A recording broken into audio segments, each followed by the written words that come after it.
lot of nuance that a new user can kind of skip over and just use the defaults, use the auto settings, whatever. But targeting is one that I think a lot of people have questions about, and that happens at that ad set level. So we've set the campaign, we're at ad sets. Let's figure out who we're going to show this ad to, and that means a conversation about targeting. So we're back here in the Lender Row Media US dollar ad account, the ads manager account. And so we'll get to the targeting section just so we can see what it looks like. So we're going to create, first we're going to see that campaign objective that we're looking at. So let's say we're going to do a brand awareness campaign. We can name it, I would probably name it like awareness. And because you set the budget at this level, and if you have multiple locations, you probably want to control the budget by location. So if we had multiple locations, I might say like Medicine Hat, because I want this, I want to get a lot of awareness in that area, and I want to control the budget there compared to one in Calgary or one wherever else. So we're going to name that. I'm going to hit continue. We're going to get to the ad set level. So again, I understand that this can sometimes feel like there's a lot to look at. There's a lot of sections, but let's go through it. So we're now at the ad set. This is the campaign level. So we go next. We're going to go to the ad set level. So new ad set, you can name this whatever you like. We talked about the budget. These are things we don't need to go into in detail just for time's sake. I think it'll be easy for you to figure out. But when we get to audience, this is where we set who are we targeting. So what we're going to do here is create new audience. If you've created one that you like or you use repeatedly over and over, you can save it, which you can see here, and then you'd be able to pull it from here. If you've already saved it and named it, you can use it over and over, but you're going to have to create a new audience. Now, here we first have location. So this is all just some simple demographic information. And sometimes this is all we need to do is just demographic stuff. But we're going to first set location. And so at the moment, by default, it's just going to say Canada. So if we don't change this, it's just going to go all across Canada, and that might not be the case for what we're looking for. So we are going to go to Medicine Hat. Sorry for the weird typing. I'm trying to reach around my microphone. And we can set either Medicine Hat plus a certain amount of miles, or we can do current city only, and it's going to pull from there. And then we can see in audience definition, this keeps updating. If you didn't notice it before, it keeps updating with how large the potential audience is. So with just the demographic targeting that we have so far, it's approximately 50,000 people is what Facebook is telling us. We have about that much potential reach that we can get out of this audience. So, and that's saying that's, a good amount of reach for the budget that we've set, or the right amount of audience size.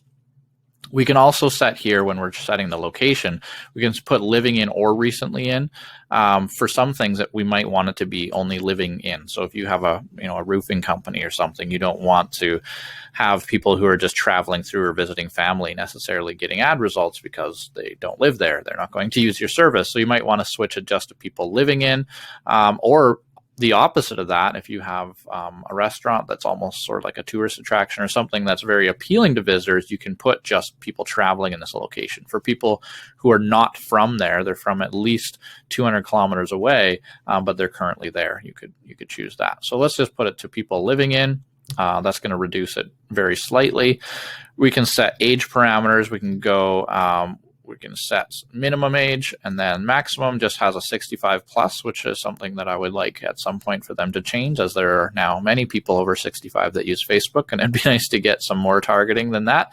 But we can set age parameters for whatever we want. So just for sake of doing this, let's just say 25 to 50. We can choose male, female, or both. And language, we're probably just going to set all languages unless you've purposely written like a Spanish language ad, and we're going to show it to people who browse Facebook in Spanish, whatever. But for the most part, you're probably going to have all languages. This is the one that's interesting. So far, all of this is just basic targeting, where they're from and their age and their gender is it, right? That's all we've set. And if you have enough budget and you've narrowed this down to a small enough group, so now that we've added those age parameters, we have it down to 25,000 people. So if you have If you have $500 that you can spend on ads, then I would say that you're going to do okay reaching 25,000 people. This is set to a brand awareness campaign type, and so you're probably going to do okay spending $500 a month reaching 25,000 people. But if you don't have that budget, or while you're doing this number is too big, we need to keep narrowing in on the people who are most relevant to us. And that's where we can get into the fun stuff. We can get into some really neat targeting, and this is the stuff you hear about with Facebook a lot, about how targeted we can get. So if we go into detailed targeting, just for sake of, you can type in, or you can look at suggestions, but just for sake of understanding what's possible, let's click browse, and there's further demographic stuff. So we can see education level, fields of study, schools, all of that is in there. Going back up to here, financial, this one you will be ignoring. I know it's going to feel like that would be a fun one to do, that you can look at people who are only in the top 10% of income, top 5% of income. This is something that is only available in the United States, so you can ignore that one. But life events, they have an anniversary, they're away from family, anniversary, birthday one is interesting. Here's an upcoming birthday one, people who are about to have their birthday within a week. So it's going to change this audience based on who's in their birthday week. That would be an interesting one to set up. People who are friends of, all of these options, friends of newlyweds, that might be a useful thing if you're wanting to help people choose a gift to bring to a wedding. People who've just changed their job status, people who are in a new relationship, newly engaged, parents. Is it all parents, new parents, so they just had a newborn, parents with teenagers? We have all these options for who we're going to show this to. Relationship and work, we've got all sorts of industries we can choose from as far as work.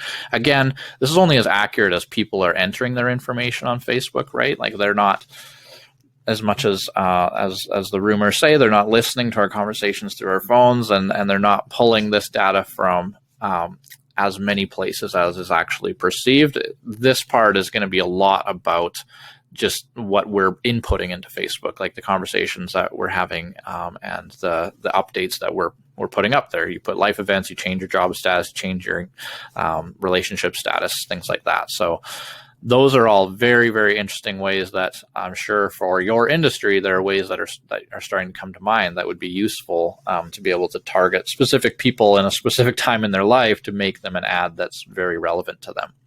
We have other interests, just business, entertainment, food and drink, whatever, just people who are interested in things.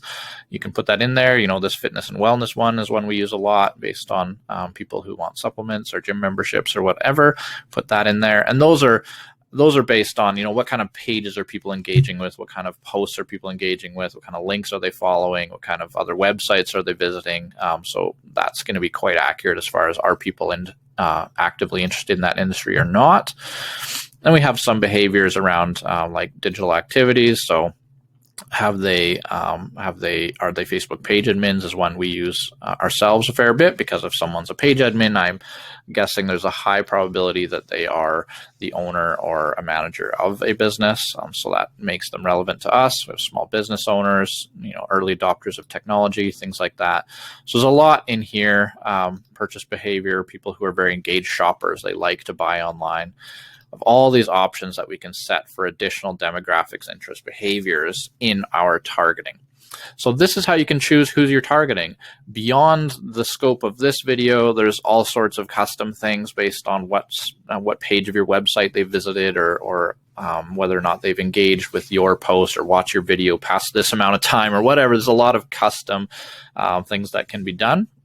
And that's where these custom audiences are created. But that's kind of beyond the scope of this. This is just getting you going and helping you figure out how to target an audience so that you can get ads going to the right people. So you just set all this up, and that would be setting your audience. And now that you know how to set the targeting, then the last thing we want to look at is reading the results. How do you know what's working? How do you know what you're getting for the dollars that you're spending? And so let's go back into an ad account, and this time we'll use an active one that we can show some real ads in. So here we're back in Ads Manager, and this is the view you'll have once there is ads that have ran. Now we are at the ad set level, so we're already within a campaign. You can see one selected, so we're within a campaign, and I can tell you that this campaign objective, this was optimized for clicks. And so this is a view we have once it's run. Here's how we've named our ad set. We've named it Lethbridge plus 25 miles and people who are 25 plus. So we kind of name them very descriptive. So it's easy when we have multiples here. We can look across them and know exactly what this group is. It's nice to just have very simple descriptive ad set names. No point being cryptic and having acronyms and all sorts of things. And so here's all the columns that you have kind of by default. Now these you can modify, you can change, like you can say what you want it to show and you can customize, but probably beyond the scope of this, let's just look at the default columns that you're going to see when you open this up. So ad set name, deliveries completed. So these have ended because we had an end date set to them. The bid strategy, that was set automatically because of the type of campaign we have, and it was about getting link clicks, right? Here was our budget. We spent $25 a day, and the rest of this you can kind of ignore. Last significant edit, attribution setting, that's something that's set already. You don't have to worry about that. Results, that's what we're looking for, right? You want the results. So in the period of time that this was running, we had 1,808 clicks. I guess a note about the period of time that this is looking at. Up here we have the time that we're looking at. So at the moment I just have it set to lifetime. We can put last 30 days, last month, last 7 days, whatever. At the moment I'm looking at the lifetime of this ad set within this campaign. And so within the lifetime of this ad set, we had 1,808 link clicks, and those came from 13,772 individual people, right? So reach is unique individuals who saw it, and impressions would be the number of times an ad was seen. So impressions, the ad was seen 57,000 times by almost 14,000 people, and just to extrapolate that, we get, if we follow me over here to frequency, that's where we get frequency. How many times per person on average did people see this ad? So if we multiply this by 4.14, basically you get this. Hopefully that makes sense as far as the math. How often do people see, how many times do people see this ad? So big difference between how many times it was seen versus how many people saw it. So just be clear on the difference between those. Cost per result. So this column is going to change. The result is going to change based on what you've optimized your ad for. So because this is optimized for link clicks, the result that it's measuring is per link click. So we got a great result here where we were only paying 18 cents per link click. Depending on what you optimize for, like I say, it would be measuring something else. It's not going to measure per link click because that wasn't the objective, right? So it's going to change based on what you've told it is your objective, and you will have a cost per result here. And then the total budget, we spent $323 to get those 1,808 clicks. So again, math to extrapolate, you could take this number times this number and you should get this number, right? They're all very connected to each other. We see that ad set ended at this date. The schedule was over those about 2-week period. We also see this repeated, this number of link clicks that we had here. And the only reason this is repeated is because even if you didn't have it optimized for link clicks, you're still going to see link clicks as one of the columns, and you can add any column you want. You can add lots of columns that you look at, but link clicks is always an option. So the only reason it's repeated is because this campaign happened to be optimized for link clicks. So you'll see that the number matches there, but we can also see unique link clicks. So how many individuals made those clicks. So it wasn't 1,808 people, it was 1,310 people. And so several of them did it twice or 3 or 10 times, who knows? But we can see that there was 1,310 unique people that came up with the 1,808. So all of this information is available at each level. You can see most of this information at the campaign level, and then also we can see it at the ad level. So if we go to this level, we're going to see the 3 different ads we had running within that ad set. So we had a Christmas dinner, we had a Christmas gift card, and we had a New Year's Eve.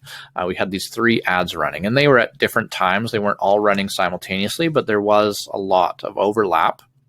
But this is where it's getting interesting, because we can see a lot of the same data, but now we can see how they perform differently. So at the ad set level, it was an average across all three. And when we talk about how it does budget optimization, the budget is set at a higher level than the ad. So how does it know which ad to give the budget to? Well, Facebook's going to measure what's getting the best result, and it's going to funnel money towards the ones that's getting you the best result. So you can have 10 ads running. It's not going to cost you more. It's just going to funnel the money towards the one that's most effective. So we can see here, if we go across, we can see how these compared in quality and how well they worked. So we can see the first one we launched, we're very excited about because we're getting 23-cent clicks. I thought that was fantastic. We're doing really, really well. Then we did one to see if we could sell some gift cards. It didn't do as well, and that's not surprising. I think it's a lot harder to just be like, here, buy a gift card. It's a lot more just e-commerce based. It's not as fun. It's not sexy. So it didn't do as well. And you can also notice, because these were running simultaneously, you can see that Facebook put more money here, right? It reached about the same amount of people, but this one got more impressions because Facebook's like, well, this one works way better. So it puts more impressions into the one that works better, whereas this one got a little bit less. And you can see it on amount spent. There was 141 went into this, and 61 went into this. So it's saying budget here. This is where it should go.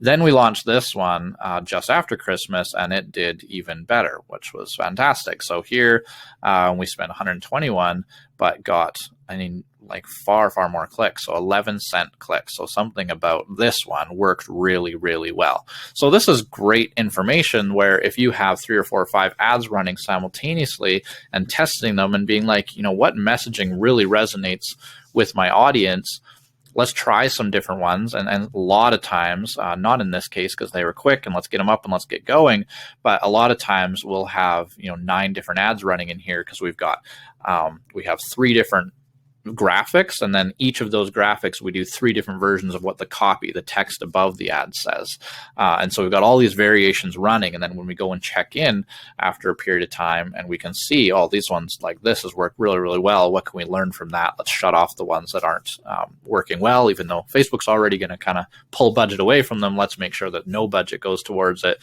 Let's just keep the great ones running, and then that informs us better about how to create the next round. And you're just always improving because you know which ones work well. So this is where your data is. This is going to be visible when the ads are on, but these are turned off. When they're on, and once you've got enough impressions, Facebook just gives a very general measure of just like the quality of your ad. So it's going to say below average, average, above average. You're going to have quality ranking here based on relevance, based on engagement, based on conversion. And then all these metrics are the same as the one prior. So just lastly, one other real quick thing, you can go in, let's maybe makes more sense at this level. We can go in and put view charts, and we get this, and we can see when. So right now we're looking at link clicks. We can see when the link clicks happened and how many. We can see how many people were reached. We can see that the frequency will often climb, because you don't get all your frequency on day one. It takes days for that frequency to go up. We can get some demographic information as far as who saw the ads, so what age, women or men. We can see the placements. This is helpful. So where were these ads seen? Mostly on Facebook, a little bit in the audience network, again, like in other apps and things like that, and a very small amount actually on Instagram. Again, that's Facebook optimizing, understanding where are the engagements going to happen. And then we have this for different types of ad sets. You're going to have different types of campaign types. You've got another demographic one here. So hopefully that makes it clear on how to now measure the ads that you have launched. The rest, I think you'll be able to walk through and get them launched. This definitely took a little longer than we anticipated to get through because this is very dense. There's a lot here, and we've honestly just scratched the surface on what's possible. But hopefully it's enough to get you away from the boost button and into Ads Manager. Thanks for watching. Have a great day. Talk to you later.